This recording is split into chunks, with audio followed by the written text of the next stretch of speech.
नमस्कार। खबर उत्तराखंड में आप सभी का स्वागत है। मैं हूं आपके साथ सृष्टि शुक्ला। रुक कर लेते हैं खबरों का। देहरादून के बीजेपी हेड ऑफिस में अमृत महोत्सव के तहत हर घर तिरंगा अभियान को लेकर बैठक हुई। बैठक में प्रदेश के मुख्यमंत्री पुष्कर सिंह धामी और राष्ट्रीय प्रवक्ता संबित पात्रा उपस्थित रहे।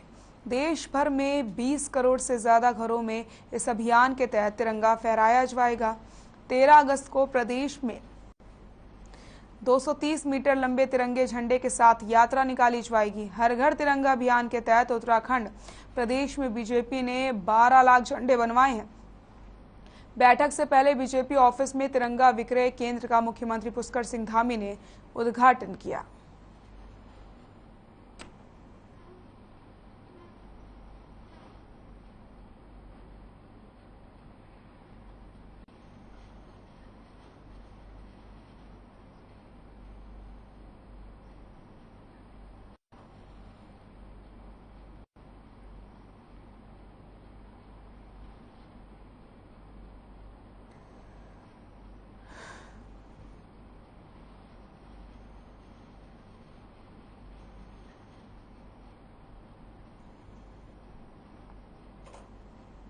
हल्द्वानी के स्वराज आश्रम में कांग्रेस द्वारा आगामी 9 अगस्त से 15 अगस्त तक राज्य भर में निकाली जाने वाली भारत जोड़ो तिरंगा यात्रा की समीक्षा हुई। कार्यक्रम में प्रदेश अध्यक्ष करण महारा और नेता प्रतिपक्ष यशपाल आर्य सहित कार्यकारी अध्यक्ष रणजीत रावत और भुवन कापड़ी मौजूद रहे। इस दौरान प्रदेश अध्यक्ष करण महारा ने कहा कि 9 अगस्त से पूरे प्रदेश में कांग्रेस कार्यकर्ता प्रत्येक जिले में 75 किलोमीटर पद यात्रा करेंगे। साथ ही लोगों को कांग्रेस की आजादी के इतिहास और वर्तमान समय में महंगाई, भ्रष्टाचार और भर्तियों में घोटाले को लेकर जनता को जानकारियां देंगे। वहीं नेता प्रतिपक्ष यशपाल आर्य ने कहा कि आज जिस पार्टी ने देश को आजादी दिलाई उसके महत्व को लेकर के लोगों को बताने की आवश्यकता है। वहीं भारत जोड़ो तिरंगा यात्रा के तहत कांग्रेस द्वारा आजादी के लिए किए गए संघर्ष को भी याद दिलाया जाएगा।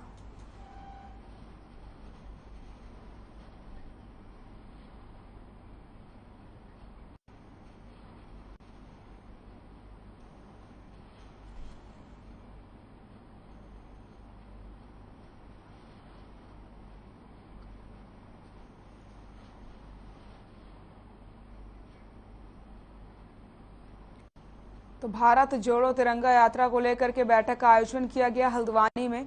आपको बताते चलें, बैठक कर कांग्रेस नेताओं ने भारत जोड़ो तिरंगा यात्रा की समीक्षा करी है।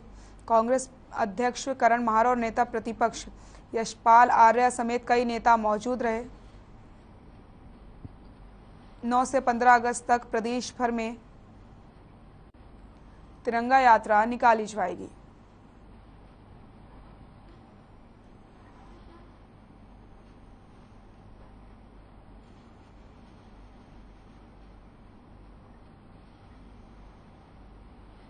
जसपुर के महुआ डाबरा में अनुसूचित जनजाति आयोग के अध्यक्ष मुकेश कुमार के कैंप कार्यालय में उत्तराखंड महिला सशक्तिकरण एवं बाल विकास मंत्री रेखा आर्या के पहुंचने पर भाजपा कार्यकर्ताओं के द्वारा उनका फूल मालाओं के साथ जोरदार स्वागत हुआ। पूर्व विधायक शैलेंद्र मोहन सिंघल ने मंत्री रेखा आर्या को क्षेत्र की कई समस्याओं से अवगत कराया और जसपुर बाल विकास परियोजना ग्रामीण की कार्यकर्ताओं ने अपनी समस्याओं को लेकर के ज्ञापन दिया। मंत्री रेखा आर्या ने आश्वासन दिया है कि उनकी समस्याओं का जल्द ही समाधान किया जाएगा। जसपुर क्षेत्र में पिछले काफी लंबे समय से अधर में पड़े स्टेडियम का भी मंत्री रेखा आर्या ने निरीक्षण किया और जल्द ही स्टेडियम को पूरा कराने का आश्वासन दिया है।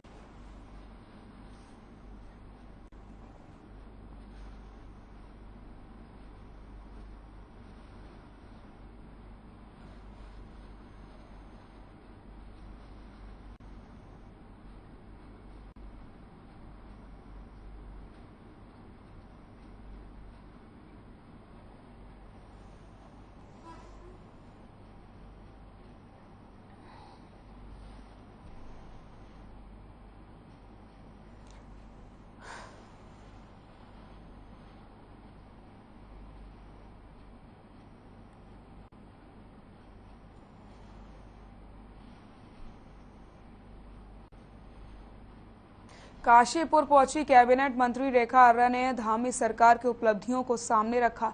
रेखा आर्या ने कहा कि प्रदेश में मामला चाहे स्वास्थ्य का हो, शिक्षा का हो या फिर खाद्य सामग्री का, प्रदेश सरकार ने लगातार इन क्षेत्रों में बेहतर कार्य किए हैं।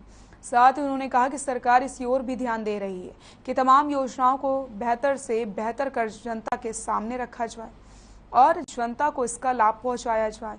इस दौरान उन्होंने कार्यकर्ताओं से मुलाकात करते हुए मिशन 2024 को लेकर अभी से तैयारी में जुटने का आह्वान किया है।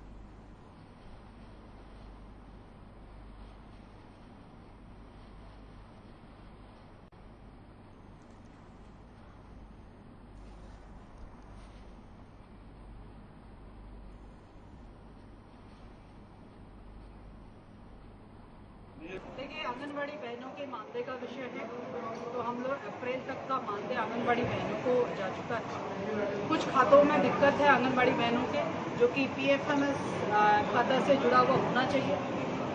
वो तकनीकी दिक्कतें दूर की जा रही हैं। रही बात राशन के संदर्भ में, तो जैसा आपने बताया कि कहीं पे राशन की क्वालिटी अच्छी नहीं।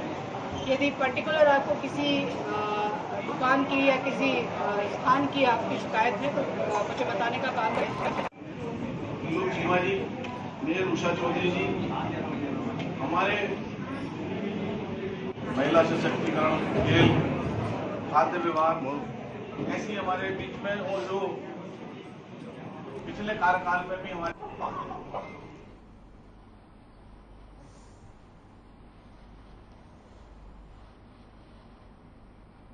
खबर रामनगर से है, जहां सोमवार को नैनीताल जिले का प्रभारी मंत्री बनाए जाने के बाद प्रदेश की कैबिनेट मंत्री रेखा आर्या रामनगर पहुंची, जहां उनके आगमन पर रामनगर विधायक देवान सिंह भट्ट और कार्यकर्ताओं ने उनका जोरदार स्वागत किया। वहीं प्रभारी मंत्री रेखा आर्या ने कार्यकर्ताओं को संबोधित करते हुए कहा कि जनता और कार्यकर्ताओं की समस्या प्राथमिकता से समाधान किया जाएगा। साथ ही उन्होंने कहा कि नई जिम्मेदारी मिलने पर प्रदेश के मुख्यमंत्री पुष्कर सिंह धामी का आभार जताते हुए मंगलवार को होने वाली ज्वाला योजना की बैठक में जनता की समस्याओं को लेकर चर्चा की जाएगी और उन समस्याओं के समाधान के लिए अधिकारियों को निर्देश भी दिए जाएंगे।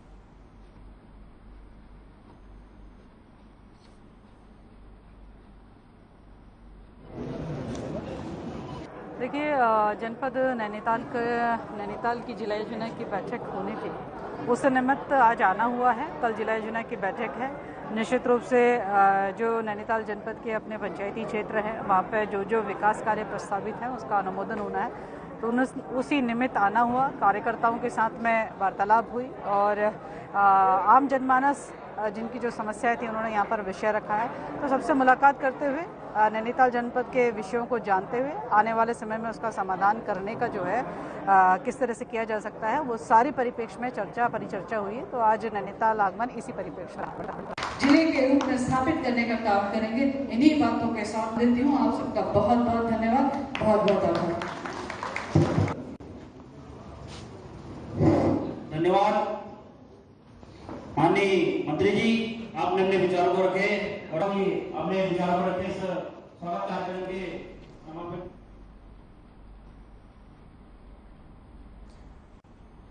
तो मंत्री रेखा आर्या ने सीएम पुष्कर सिंह धामी का आभार जताया है। उन्हें नई जिम्मेदारी दी गई है। साफ तौर पर उन्होंने कहा कि उनकी प्राथमिकता रहेगी कि सभी की परेशानियों को दूर किया जाए। ये तस्वीरें आप देख सकते हैं।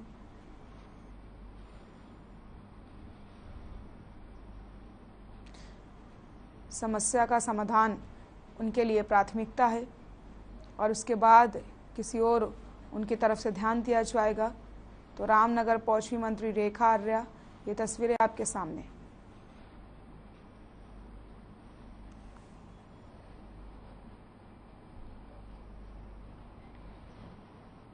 पतंजलि योगपीठ में जड़ी बूटी दिवस मनाया गया। वहीं इस दौरान देश और आयुर्वेद को समर्पित विशेष कार्यक्रम का भी आयोजन हुआ, जिससे देश भर से वैज्ञानिक, शिक्षाविद, भारत सरकार की नीति आयोग और आयुष मंत्रालय से विशेषज्ञों ने हिस्सा लिया। 1 अगस्त से 4 अगस्त तक चलने वाले इस विशेष कार्यक्रम में इंटरनेशनल कॉन्फ्रेंस के माध्यम से भारतीय पारंपरिक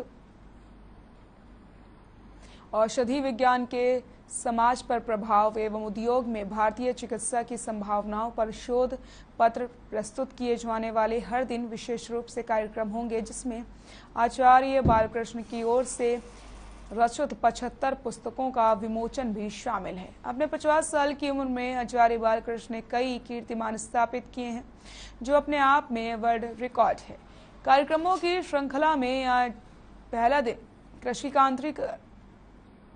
क्रांति का रहा और आत्मनिर्भर भारत को समर्पित रहा। दूसरे दिन आयुर्वेद पर एक वैज्ञानिक चिकित्सा पद्धति और तीसरे दिन हेल्थ केयर में चुनौतियां और मॉडर्न मेडिसिन और आयुर्वेद का मिला जुला दृष्टिकोण, इस पर चर्चा की जाएगी और शोध पत्र प्रस्तुत किए जाएंगे।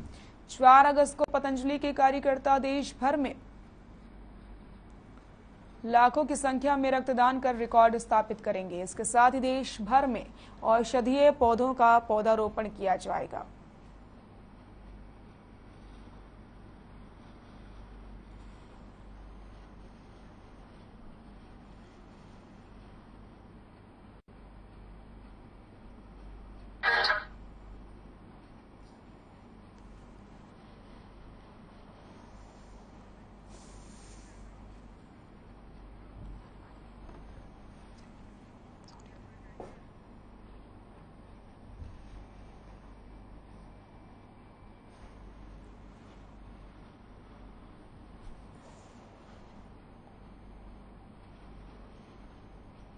बाजपुर में रामलीला कमेटी की तरफ से तीज मेले का आयोजन किया गया। मेले का शुभारंभ बीजेपी प्रदेश प्रवक्ता राजेश कुमार की पत्नी पुष्पा दिवाकर और कांग्रेसी नेता रेशम यादव की पत्नी रचना यादव संयुक्त रूप से उन्होंने किया।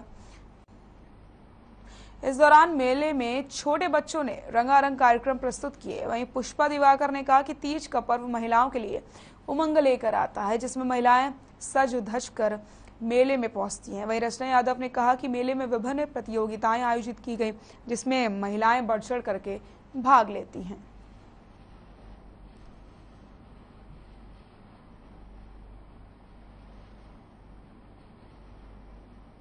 महिलाओं को अपनी हरियाली तीज की शुभकामनाएं देती हूं। और ये त्यौहार वैसे भी बहुत महत्व रखता है एक स्त्री के जीवन में, सब लोग जानते ही हैं। वैसे ही आज सभी ने धूमधाम से खुशी से मनाया है। बस मैं इतना कहना चाहती हूँ कि सभी क्षेत्रवासियों को, सभी महिलाओं को हरियाली तीज की बहुत बहुत शुभकामनाएं। तीज का त्योहार हर महिला के जीवन में विशेष महत्व रखता है। जैसा कि हम सभी जानते हैं, हरियाली तीज सावन मास की शुक्ल पक्ष की तृतीया के दिन मनाया जाता है। आज के दिन ही भगवान भोले शंकर और माँ पार्वती जी का पुनर्मिलन हुआ था। आज के दिन ही स्त्रियां अपने सौभाग्य, अपने पति के लिए दीर्घायु की कामना भगवान भोलेनाथ से करती हैं। अरे मेला में तुम आदि कर दो।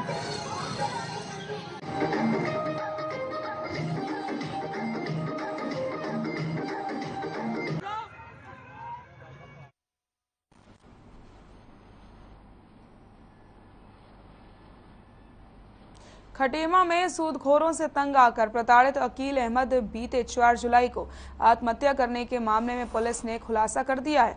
वहीं मामले में पुलिस ने खटीमा निवासी 5 अभियुक्तों को गिरफ्तार किया है। विमल सोनकर, मोहम्मद वाहिद, चंद्र बहादुर चंद, हाफिज मोहम्मद, अकील और हरीश सिंह को कार्रवाई करते हुए जेल भेज दिया गया। आपको बता दें कि आत्महत्या से पहले मृतक ने वीडियो बनाकर अपनी व्यथा का बखान किया था। सोशल मीडिया पर एक वीडियो वायरल किया था, जिससे क्षेत्र में हड़कंप मच गया था। इस मामले में मृतक की पत्नी ने अपने पति को आत्महत्या के लिए उकसाने और प्रताड़ित करने के लिए अज्ञात व्यक्तियों के खिलाफ पंजीकृत कराया था। इस मामले में एसएसपी ऊधम सिंह नगर के निर्देश अनुसार सीओ भूपेंद्र सिंह भंडारी के निर्देशन में विवेचना की गई। विवेचना में मृतक की हिसाब किताब की डायरी, कॉपी तथा मोबाइल कब्जे में लेकर के अवलोकन किया गया। वहीं मृतक के परिजनों से भी पूछताछ की गई। साथ ही मृतक के बैंक खाते और मोबाइल बैंकिंग खाते के स्टेटमेंट में से लेन देन में 5 अभियुक्तों का नाम प्रकाश में आया, जिसके खिलाफ कार्रवाई की गई।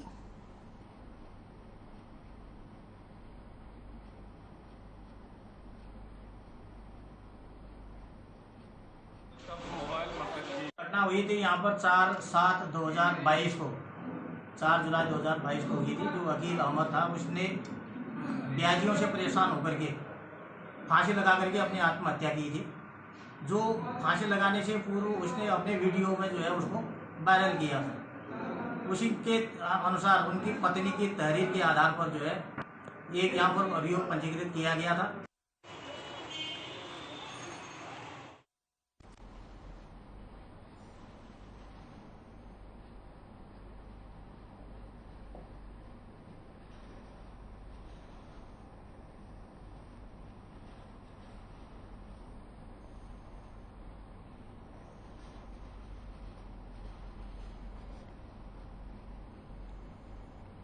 हरिद्वार में प्रियदर्शनी कामकाजी महिला आवास में रह रही युवतियों ने अपनी समस्याओं को लेकर हंगामा किया, जिसके बाद क्षेत्रीय विधायक और बाल विकास अधिकारी आवास पहुंचे।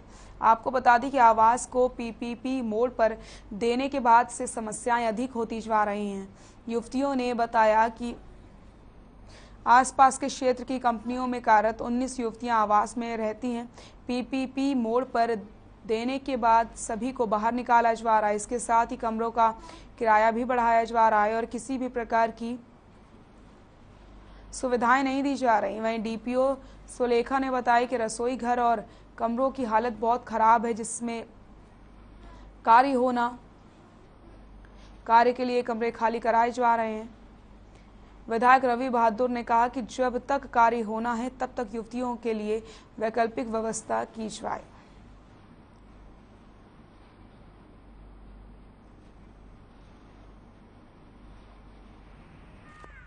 छात्रावास पहले तो सरकारी रूप से चल रहा था, अभी जनवरी से पीपी मोड में गया है।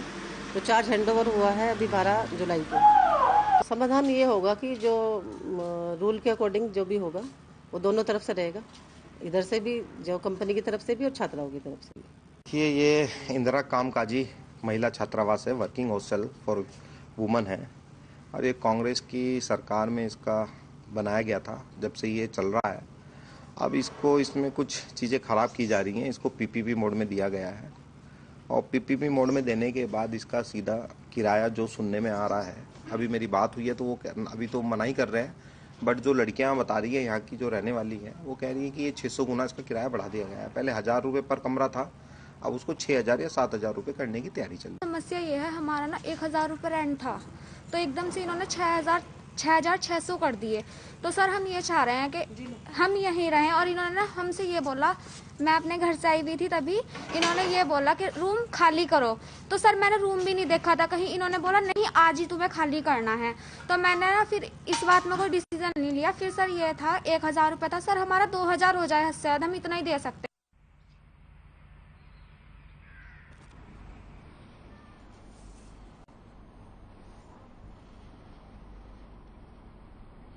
हरिद्वार में इंटरनेशनल एयरपोर्ट बनाए जाने को लेकर कैबिनेट मंत्री सतपाल महाराज ने एक बार फिर से जल्दी ही भूमि चिन्हित कर लेने की बात कही। हरिद्वार के प्रेम नगर आश्रम में जनता दरबार के बाद मीडिया से बात करते हुए सतपाल महाराज ने कहा, हरिद्वार में इंटरनेशनल एयरपोर्ट बनाने की प्रक्रिया चल रही है और कहा कि जल्द ही इस मामले में बैठक होगी और जमीन का चयन भी किया जाएगा।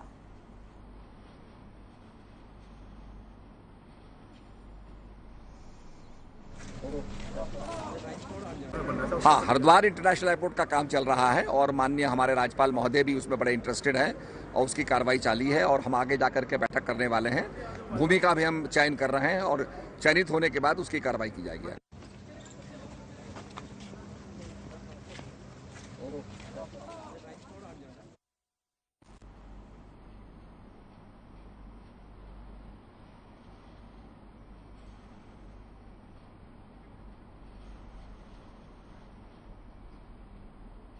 तो हरिद्वार में बनेगा इंटरनेशनल एयरपोर्ट, जल्द किया जाएगा जमीन का चयन।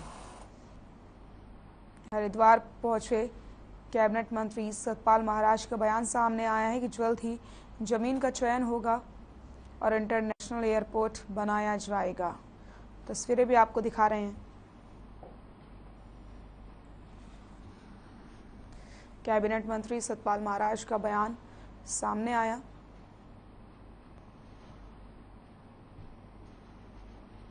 एक तरफ गर्मी के प्रकोप से सभी परेशान थे, वहीं बरसात होने से सभी को अब गर्मी से राहत मिली और मौसम सुहावना हो गया। बरसात शुरू होने के बाद जंगल में रौनक आ गई है, हर तरफ हरियाली ही नजर आ रही है। अब ऐसे में वन्य जीव भी मौसम का आनंद लेते हुए नजर आ रहे हैं। ये तस्वीरें उधम सिंह नगर के जसपुर के तराई पश्चिम वन प्रभाग पतरामपुर जंगल की हैं, जहां तस्वीरों में टाइगर, हाथी और हिरण मौसम का आनंद लेते हुए साफ दिखाई दे रहे हैं। क्षेत्राधिकारी ने बताया कि जंगल के किनारे बसे ग्रामीणों को हिदायत दी गई है कि जंगल में ना जाएं और सावधानी बरतें ताकि किसी भी प्रकार की घटना ना हो पाए। तो मौसम का आनंद लेते हुए जानवर भी नजर आ रहे हैं। आप देखिए तस्वीरों में किस तरीके से मौसम का लुत्फ उठा रहे हैं ये। तो कहीं ना कहीं जिस तरीके से गर्मी से सभी परेशान थे, ऐसे में जब बारिश हो जाती है तो मौसम सुहाना हो जाता है और इसका आनंद इंसानों के साथ साथ इस तरीके से जानवर भी उठाने लग जाते हैं। ये दिल को सुकून देने वाली तस्वीरें आपको हम दिखा रहे हैं, जहाँ पर देखिए आप किस तरीके से हरियाली के बीच ये जानवर मौसम का लुत्फ उठा रहे हैं।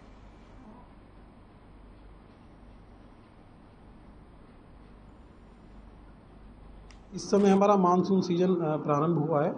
मानसून सीजन में जो है बारिश के कारण घास जो है बड़ी बड़ी हो जाती हैं, जिससे जो लेपर्ड है, टाइगर है या अन्य ऐसे जीव जंतु हैं जो कि मानव जीवन के लिए खतरा हो सकते हैं या जिनसे मानव वन्य जीव संघर्ष हो सकता है, उनके छुपने के लिए स्थान जो है मिल जाते हैं। इसलिए जो है कोई भी व्यक्ति एक तो जंगलों की ओर ना जाए ऐसे में।